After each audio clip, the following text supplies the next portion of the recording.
બનાસકાંઠાના સાંસદ જ્ઞાનીબેન ઠાકોરે ધૂળેટીના પર્વની અનોખી રીતે ઉજવણી કરી હતી.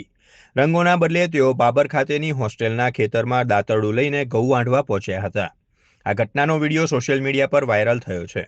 સાંસદ જ્ઞાનીબેન ઠાકોર સાથે 30થી વધુ યુવાનો પણ ખેતરમાં જોડાયા હતા. તેમણે શ્રમનું મહત્વ સમજાવતા રંગોથી નહીં પરંતુ માટીની સુગંધ અને પરસેવાથી ધૂળેટી ઉજવી હતી. આ દ્રશ્યએ સૌનું ધ્યાન ખેંચ્યું હતું. આ પ્રસંગે જ્ઞાનીબેન ઠાકોરે જણાવ્યું હતું કે વ્યક્તિ ગમે તેટલો મોટો બને પણ જમીન સાથેનો સંબંધ ક્યારેય તૂટવો જોઈએ નહીં. તેમણે ખેડૂત પુત્ર તરીકે પોતાની ઓળખ જાળવી રાખી હતી. તેમણે ખેડૂતોને પ્રાકૃતિક અને ઓર્ગેનિક ખેતી અપનાવવા અપીલ કરી હતી.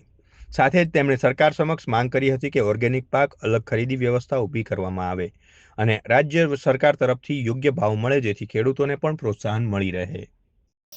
લાસિયા તરીકે આજે ભોજનમાં શીરો, રોટલી, શાક, દાળ, ભાત, અહીંયા તમામ પ્રકારની ઓર્ગેનિક ખેતીને વધારે પ્રોત્સાહન આપવામાં આવે છે.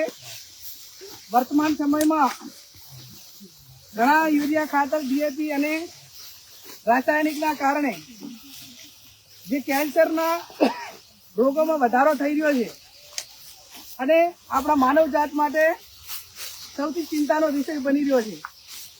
એવા સંજોગોમાં ખેડૂતો શક્ય હોય એટલી વાર પોતાના ઘર પૂરતું વપરાશ માટે અથવા ધીમે ધીમે એ તમામ ખેડૂતો ઓર્ગેનિક ખેતી તરફ વળે એવી પણ હું આજે ધૂળેટીના દિવસે શુભેચ્છાઓ સાથે અપેક્ષા રાખું.